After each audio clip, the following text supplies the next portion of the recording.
Selamat datang dalam program kelas online strategi penulisan karya ilmiah berbasis penelitian.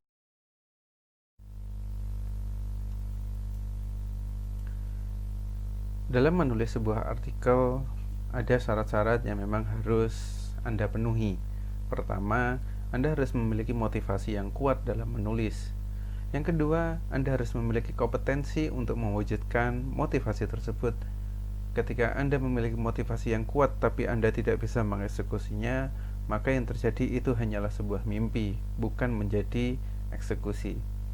Ketika Anda sudah memiliki motivasi, semangat, dan kemauan untuk mengembangkan kompetensi, maka Anda juga harus memiliki kemampuan untuk membaca, dan membaca. Pertanyaannya, bacaan apa yang diperlukan? Bacaan yang diperlukan adalah jurnal, dan mungkin baru menambahkan bacaan yang lain. Pada intinya, perbanyak membaca jurnal. Jurnal seperti apa yang baik? Jurnal yang baik adalah jurnal yang relevan atau yang terbaru. Biasanya yang digunakan adalah 5 tahun terakhir. Nah, ketika Anda sebelum menulis atau belum memiliki keterbiasaan menulis, biasanya Anda akan bingung mengarahkan tulisan Anda, bahasa Anda, arahnya masih kemana-mana. Tapi ketika Anda sudah terbiasa menulis, maka ide itu akan cepat muncul dan menulis itu semudah kita berbicara kepada orang. Penulisan artikel yang berbasis penelitian yang memang kami perlukan. Yang pertama, terkait dengan pemilihan topik, penelitian itu menjadi syarat yang baik. Nah, sesuai dengan bidang action research, eksperimen, kuanti atau kualitatif.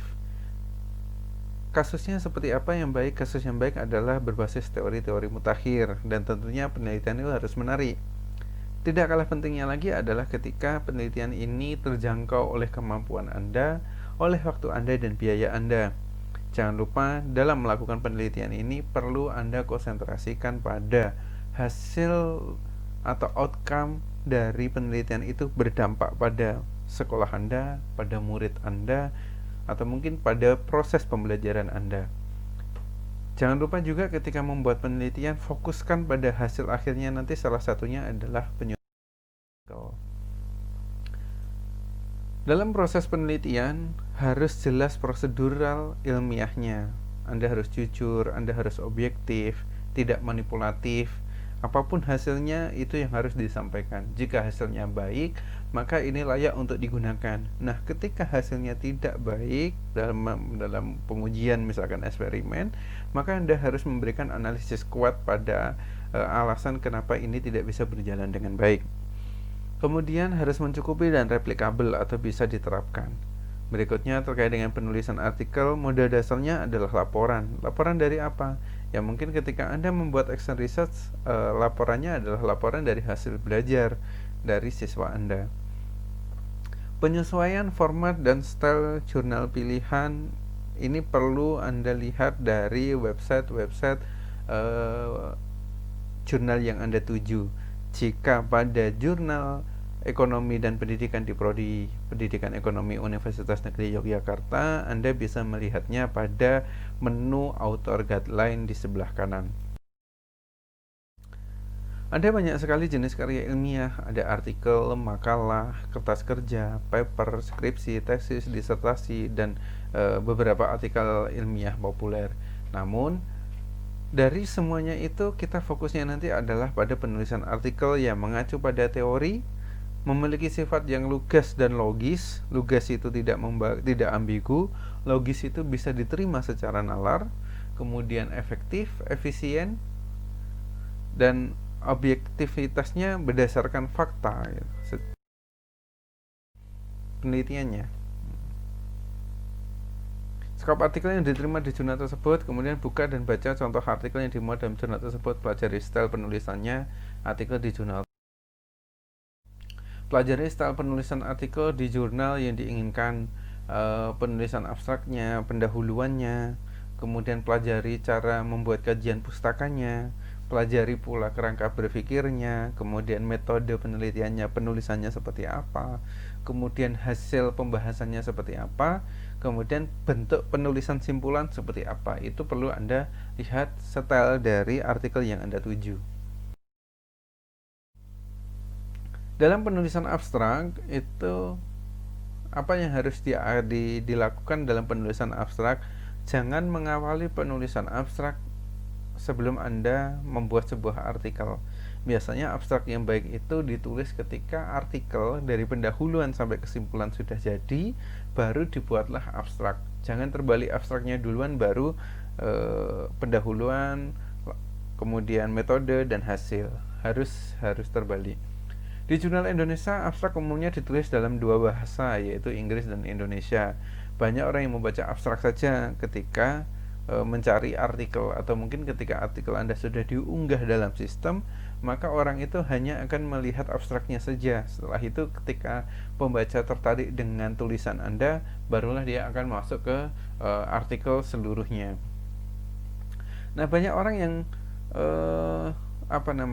membaca abstrak itu tentunya mempelajari pola yang ada dalam komponen abstrak. Biasanya dalam abstrak itu isinya adalah latar belakang, tujuan, metode, prosedur penelitian, dan hasil penelitian. Nah, setiap jurnal itu memiliki gaya yang beda-beda ketika menulis abstrak. Maka Anda harus menyesuaikan. Berikutnya tentang keywords. Dalam abstrak bagian bawah, mungkin Bapak Ibu atau Anda sudah tahu bahwa di bagiannya terdapat keyword. Kata kunci ini adalah inti yang menjadi pokok pembicaraan. Anda bisa mengambilnya dari variabel yang Anda teliti, isu yang Anda angkat, atau mungkin hasil luaran yang Anda temukan. Biasanya hanya dibatasi 3-5 saja. Contohnya seperti ini. Dalam judul peningkatan keterampilan bertanya siswa melalui faktor pembentuknya, ada dua abstrak yang tertampil di sini, yaitu abstrak dalam bentuk bahasa Indonesia dan abstrak dalam bahasa Inggris. Berisi tentang tujuan, kemudian metode penelitian, hasil penelitian. Nah, setelah itu barulah dituliskan kata kuncinya. Kata kunci itu biasanya berkaitan dengan konsep, maka Anda bisa memasukkan sekali lagi variabel, hasil, atau mungkin isu yang sedang Anda angkat. Pelajari juga ketika dalam membuat abstrak adalah jumlah abstraknya. Kadang abstrak itu hanya berjumlah 150 kata dalam abstrak. Oke, berikutnya pendahuluan. Dalam pendahuluan berisi uraian masalah, pentingnya topik, dan alasan penelitian. Kemudian berfokus pada paragraf akhir itu pada penajaman permasalahan yang biasanya disambungkan dengan rumusan masalah. Kemudian dalam menulis pendahuluan perlu diperkuat teori mutakhir yang menjadi alat landasan pemikiran. Biasanya perkembangan ini kita ngambilnya 3-5 tahunan, jangan lebih dari itu. Kemudian kesenjangan antara keadaan nyata dengan teori. Nah, itulah yang akan nanti kita arahkan menjadi hipotesis. Ketika ada kesenjangan, maka kita bisa melakukan dugaan di situ. Kemudian diperkuat juga dengan hasil penelitian sejenis atau yang sudah dilakukan oleh orang lain. Anda perlu mengungkapkan bahwa penelitian terdahulu seperti apa hasilnya, dan kita melihat pada penelitian ini fokusnya pada yang mana. Dalam pendahuluan, tiap jurnal menuntut isi pendahuluan menurut versinya. Jadi ikuti seperti pada template panduan. Setiap panduan itu berbeda-beda. Pada umumnya, jurnal tidak ada lagi subjudul landasan teoretis. Jadi antara teori dengan pendahuluan itu biasanya menjadi satu bagian. Berikutnya, rujukan ke berbagai artikel hasil penelitian itu harus ada. Jadi memang dalam pendahuluan itu kita akan melihat seberapa banyak artikel yang sudah Bapak Ibu baca atau yang sudah Anda baca, kemudian dimasukkan ke dalam penguatan masalah di situ. Kemudian tidak sedikit penulis yang tidak menuliskan tujuan, padahal di abstrak ada. Nah, di mana tujuan itu? Tujuan itu juga harus ada di bagian. Jadi pada intinya dalam pendahuluan itu ada latar belakang, ada rumusan masalahnya, atau mungkin juga ada tujuan penelitian itu. Harus diingat bahwa pendahuluan itu tidak boleh berkepanjangan, maksudnya bertele-tele. Salah satu sumber kesalahan penulis ada di introduction, yaitu berubah menjadi uraian teori sehingga tulisan menjadi tidak proporsional. Hal ini menyebabkan artikel bisa jadi ditolak dengan alasan improporsional. Jadi antara masalah dengan teorinya, jumlahnya lebih banyak teorinya, maka kajian teori itu sudah tidak sebanyak ketika Anda membuat tulisan seperti tesis, disertasi, atau skripsi. Itu kajian teorinya banyak. Tapi ketika membuat artikel, kajian itu harus diseimbangkan dengan permasalahan yang ada di situ. Contoh pendahuluan. Dalam pendahuluan ini menuliskan latar belakang masalah, tujuan penelitian, dan rangkuman kajian teori. Nah, fenomena pada teori Y. Dalam judul itu kita tahu bahwa ada X1, variabel X1, variabel X2, dan variabel Y atau variabel bebasnya, variabel terikatnya. Nah, di sini variabel terikatnya kita jelaskan lebih dahulu di sini permasalahan-permasalahan atau fenomena-fenomena pada teori Y. Baru masuk ke masalah dan masalah kita jelaskan masalahnya apa saja. Kemudian Anda bisa menambahkan kajian teori di dalamnya. Ingat, harus proporsional. Pengkajian masalah itu harus dikaji dengan sebuah teori. Kemudian jelaskan tujuan penelitian saudara. Jadi stylenya yang digunakan adalah style Y, kemudian konsep dan teori. Di sebelah kanan ini banyak sekali style lainnya, yaitu fenomena Y, theoretical gap, kemudian empirical gap, kemudian solusi, tawaran Anda, dan oleh karena itu riset ini bertujuan untuk melakukan investigasi pengaruh X1 X2 terhadap Y, misalkan seperti itu, dengan landasan teori bla bla bla bla bla. Ini yang bagus seperti itu. Berikutnya tentang metode penelitian yang harus dituliskan dalam artikel. Metode ini berisi prosedur penelitian, harus ditulis secara jelas, cukup, tetapi juga ringkas. Apa yang harus ditulis tergantung dari author guideline. Makanya saudara harus melihat dalam panduan-panduan yang ada di jurnal yang Anda tuju, itu yang dilihat adalah author guideline. Biasanya mencakup pendekatan, subjek penelitian, teknik pengumpulan data, instrumennya yang digunakan apa, dan teknik analisis datanya menggunakan apa.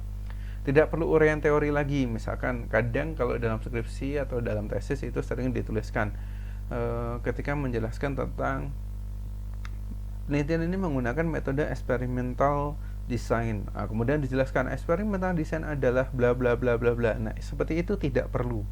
Jadi di sini cukup tegas. Pendekatannya apa? Misalkan pakai metode eksperimental, kemudian metodenya lebih rinci apa? Menggunakan kuasi eksperimen, maka jelaskan kelas kontrolnya mana, kelas eksperimennya mana. Nah, kelas kontrol dan kelas eksperimen dijelaskan pengambilan kelas ini menggunakan teknik apa atau metode apa. Nah, setelah dijelaskan, baru dijelaskan instrumen yang digunakan untuk mengukur pretest post-testnya menggunakan apa. Jadi spesifik, langsung tegas tanpa ada teori lagi. Jika ada rumus yang telah lazim tidak perlu dituliskan. Misalkan ekonomi ada mengukur konsumsi pengeluaran pemerintah terhadap pendapatan. Padahal itu dalam teori sudah ada, Y sama dengan C plus G plus I X M. Misalkan seperti itu. Itu sudah tidak perlu dimasukkan lagi karena sudah lazim. Berikutnya terkait dengan metode. Penulisan komponen metode ini, desain penelitian harus jelas, subjeknya yaitu sumber data, populasi, sampel, prosedur pembuatan instrumennya bagaimana, pengumpulan datanya bagaimana, dan analisis datanya harus sudah jelas. Metodenya harus singkat tapi mencukupi kebutuhan pembaca. Ada kaidah dalam pemaparan metode, yaitu follow my recipe and you will get the same result. Artinya apa? Ketika Anda sebagai pembaca ingin melakukan penelitian seperti yang dilakukan oleh si penulis artikel dengan menggunakan cara yang sama, metode yang sama, dan kasusnya serupa, maka hasilnya pun akan sama gitu. Ibarat masak makanan, jika resepnya ditulis dengan jelas, orang yang lain bisa memasak sesuai dengan resep yang sama untuk menghasilkan makanan yang sama. Sehingga kesimpulan dari metode ini adalah metode ini harus memiliki sifat dapat diterapkan atau can be replicated. Misalkan dalam metode ini dijelaskan jenis penelitiannya, subjek penelitian, teknik sampling yang digunakan, di sini menggunakan disproportional stratified random sampling seperti itu. Kemudian teknik pengumpulan datanya menggunakan tanya jawab, kemudian pengamatan, kemudian analisis. Setelah itu barulah kita masuk pada hasil dan pembahasan. Terkait dengan hasil dan pembahasan, persoalan itu kadang dipisah, ada finding, ada discussion, ada temuan, ada diskusi atau pembahasan. Ada jurnal juga yang menyatukannya. Nah, pada umumnya jurnal itu mengikuti pola IMROT namanya, introduction, metode, result, dan discussion. Sebagai calon penulis, ya paling aman adalah mengikuti author guideline. Jangan keluar dari author guideline. Biasanya ketika Anda tidak mengikuti author guideline atau panduan menulis atau panduan penulis, Anda akan ditolak jurnalnya atau artikel. Nah, berikutnya pada pemaparan hasil.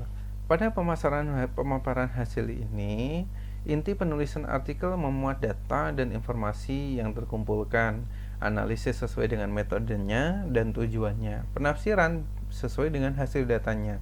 Setelah itu dipakai sebagai dasar penyimpulan, pengintisaran, perampatan, dan pencetusan teori baru jika memang penelitiannya berkaitan dengan grounded research. Kemudian semua data harus valid, relevan, jelas, dan bermakna. Hasil dapat berupa deskripsi verbal, tabel, grafik, gambar, ilustrasi sesuai dengan keadaan data yang diperoleh. Nah, biasanya dalam artikel banyak kesalahan terjadi itu ketika mencantumkan tabel, mencantumkan grafik, kemudian di bawahnya dari grafik atau tabel si penulis menjelaskan dengan deskripsi datanya atau penjelasan datanya adalah membaca si tabel atau membaca si grafik, bukan memberikan pemaknaan. Nah, ini yang salah. Seharusnya ketika mencantumkan tabel, mencantumkan grafik, maka paragraf berikutnya yang mengikuti harus berisi pemaknaan. Misalkan Anda sudah memberikan grafik pertumbuhan peningkatan dari tes, misalkan dari grafik peningkatan tes itu tidak perlu dibacakan pada grafik pertama nilainya sekian, grafik kedua nilainya sekian, grafik ketiga nilainya sekian, ada peningkatan, enggak.